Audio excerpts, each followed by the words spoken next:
And I will fix that score in just a moment, but let's see if I can pull this off properly this time. Spawning here in Game 2, in this best of 3 in the lower right corner of Star Station, it is the red Terran player, CMStorm.Polt! Is that appropriate? That was much better.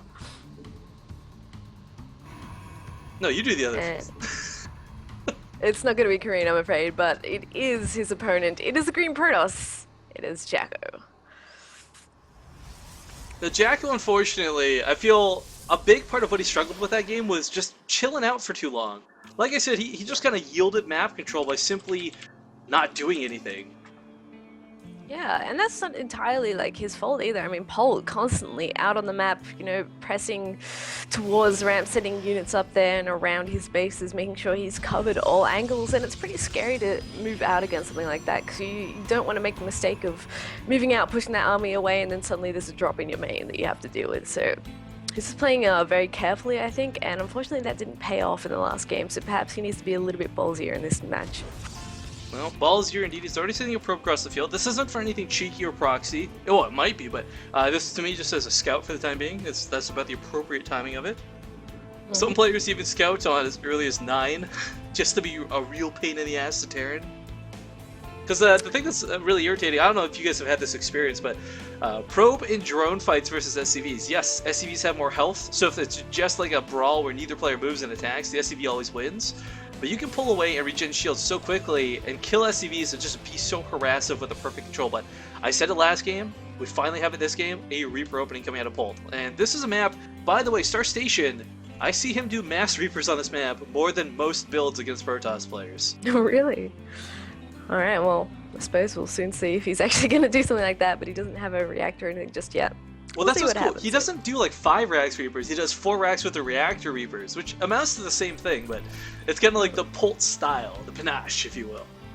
But without the extra gas, I don't think we're going to see that, sadly.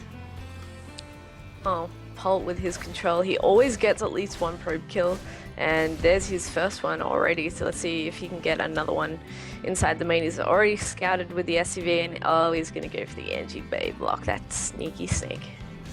Now this does one of 2 things. One is either it annoys JackO and he's got to wait to expand, or this could force JackO to go for like a 4-gate all-in. Not that it's something that you would necessarily want to go to, but in doing so, a lot of players, even of Polt's caliber, can get caught off guard by the sudden like, oh right, I forgot that I forced him into an all-in, how do I hold this? Yeah, I've seen that happen to so many players. It's really unfortunate, but hopefully... Had it happen to me many times as well. You're like, oh, yeah, I blocked the hatchery, I'm so sneaky. Oh, it's 1 base roaches. Well, shoot, what am I going to do? Yeah, unfortunately I was never brave enough to do that when I got NG Bay blocked, so I just kind of sit there and die horribly because I don't know my timings anymore. But of course Polt and JackO a lot better players than that, and it shouldn't impact them too much, hopefully. Here comes that Reaper, gonna poke around. Unfortunately, Polt realized, alright, there's stalkers out in the field, the Mothership Core has got to be around too. I'm gonna scout with this thing and not sacrifice it. Does cancel the Engineering Bay too. That's so heartbreaking when you see the odd Terran player who will just barely miss that, the tension being elsewhere. Yeah. Sucks. Especially when you're like playing a different server to what you usually play and you've got that like millisecond of lag, so if you're on your home server it would have worked, but unfortunately didn't on the laggy server, so... And that is a fair point, actually. JackO is playing from Europe, so that could be affecting... I mean, it's not like Protoss is the most micro-intense race, but as we saw last game, I mean, the really good blinks came in at the end of the fight, and that could have been, not to give JackO an excuse or anything, but that could have been a lot because of lag. It's hard to control mass amounts of unit if you've got that, like, even millisecond of delay. Yeah, exactly. The delay can be the difference between a clutch force field and a death, so hopefully that doesn't become a factor in the match. It's always bad to see players have to deal with that and lose a match as a result, but... yeah, I mean, I don't think it'll happen. Particularly on this map, I mean, there's so much space to force field, you're probably going to have trouble getting any sort of sick clutch split-second force fields anyway. But it is going to be a 3-gate robo follow-up from JackO, so just playing really standard. And a Twilight Council earlier this time, so he's not going straight for the Colossus check. I gotta say, like, I can't imagine to go Dark Templar at this game. And the only reason I say this is because of the way Polt sniped those off on Akelon Waste of all maps. I feel Akelon, by the way, is the hardest map, at least for me, to see cloaked units on. Even when you do the little zoom in trick to like look for the shimmer, I find Akelon tends to be the worst to try and find things. But he saw how quickly Polt dealt with it. I don't imagine we'd see DTs again this game. In fact, I would love if this was maybe just an early blink. Yeah, go for that mobility, especially against the medevacs. We are going to be having Widowmine drops, I think, from Polt. I think that's what I saw in the production tab. Yes, he does have 2 Widowmines out. He's loaded them up into a medevac, and he could even... Sorry, go ahead. Well, I was going to say, this isn't going to work, because JackO, again, going with cannons at home. He knows the way Polt plays. Like, he's ready, man. Yeah, this is the thing where it's like, if this was some random player, I'd be like, this guy's totally like screen cheating. He knows what's going on. I watch it a stream or something. But JackO with the timings of this works out perfectly. If you guys have seen more than one Polt game at this point, you know he does drops. And if there's one really good drop versus versus Protoss, it's Widowmine. So getting the robot early deals with stealth problems early on, and getting the cannons up deals with like marine drops. So it's kind of the best of both worlds for JackO here. Yep, and here we go. Frodo and overcharge even, so he might actually be able to take that medevac out. No, Gets the Widowmine down. And not too much done there. Could have been worse. Could have been much worse, yeah. Yeah, the other one going down in the main, away from the cannon, but oh, can he not see that? Ooh, picks off the sentry, a really nice hit. But of course that does mean he's got about 40 seconds where he can start mining again, so... All in all, got 4 kills out of that, and a sentry. And he denied some mining time, and that Widowmine is actually still there. Where's the observer? It's right there. So there we go. Alright, cool. So he will get rid of that. No second shot for that poor little Widowmine. But, of course, that is only the first of many drops for Polt in this game. You know what, actually, that did a little more damage than it should have in the effect that it forced the overcharge.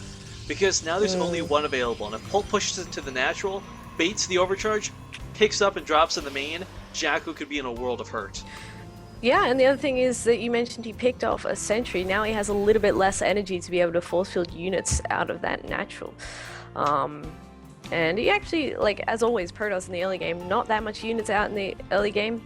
So he needs to be a little bit careful, especially if this is going to be a double drop, which it may be, or it could be one drop pressure at the front. We'll soon see. Well, we do have or he could just sit there. We do have Templar on the field and a feedback. If he can catch a medevac with a feedback, he's going to kill it instantly. These have a lot of energy on them. And JackO, where's that feedback, man? Does drop one. So first medevac goes down immediately. Second medevac, second one. Very nice.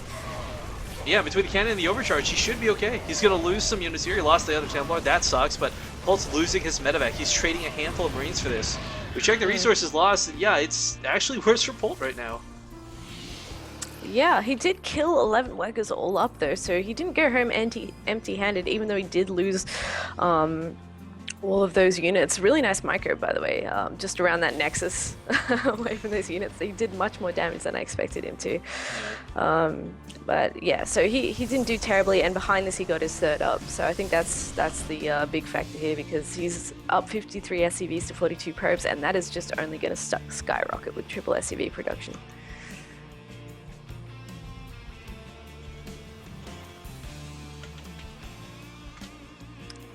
Well, Pulse, sorry, I was responding to a question from Hassan. I guess on the other side of the brackets, he's having trouble, but hold that thought, because we've got the drop here in the main. Polt taking out 2 cannons, or sorry, 2 pylons immediately and picking up. I mean, this is free damage. You know, a good reverse kind of roll, reverse roll in this is like, if you have a Protoss player go for 2 Immortals with a Warp Prism speed drop, you can do what Polt is doing right now. There is very little that can catch a speed prism. And when they bring the buffs to it in the next patch, can you imagine how much better that's going to be? Yeah, Terran's not too pleased about that actually, but yeah, we'll see how it works. I think that could actually be one of the answers that JackO could incorporate in his play in future against Polt, because he seems to have a lot of trouble leaving his base, so that would really allow him to get some damage done in the background, especially since Polt is always moving out. He's not afraid at all, so that could be definitely one way of abusing his place, especially since he likes to use DTs as well. A second push is going to be coming up the front here. A nice storm lands, but it's not going to do that much damage, sadly. The nice thing about Stim and Medevacs, you just back up, he'll come back for more, and the drop in the main, again going down. Zealous trying to get in here, but they have no charge, they can't quite connect. Even if they could, just picks up and leaves. Those can heal up and then go back in a second time. Again, nice observer positioning from JackO.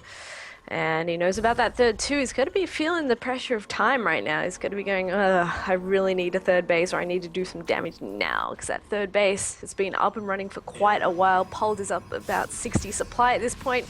And this he's coming in again. This is really hairy. Charge is now done, but I mean, the big thing he is lacking here is actually, with all the Hellbats taken out, suddenly he can use these Zealots quite nicely against the Marauders. The Hellbats, of course, were zoning out a lot of those Zealots for a long time, but that final storm, I guess, is just enough to knock them out.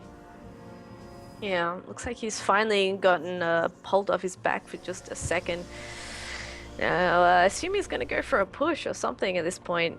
Okay, here we go. Model high temp push. He can, of course, morph those into Archons once they run out of energy to add some beef, but oh no. Yeah, it's kind of a miniature Doom drop. Well, I say miniature, but it is a Doom drop because his main force is being eradicated on the front lines as well. Does recall, but isn't going to be enough. He's going to lose these forges before they can finish their tech upgrades, and that's really going to suck, losing that weapon upgrade. The armor upgrade goes down too, and he doesn't have the Stalkers. Goes for feedback, but the Animativex are already dry. Now Polt pushing into the natural. Zealots warping in. JackO no. just run ragged here. Gee. Oh, Nice but a really good storm. It's actually going to clean up most of the main with these storms. One Marauder gets out alive, but he's actually going to clean up the main too, but he has lost so much through all of this stuff. The upgrades, the Nexus, his natural. I mean, Polt is just... He's throwing away his army, but he can, is what it comes down to. JackO has to counterattack with what he has and try and finish him that way, because he's one base Protoss right now against a soon-to-be 4-base Terran.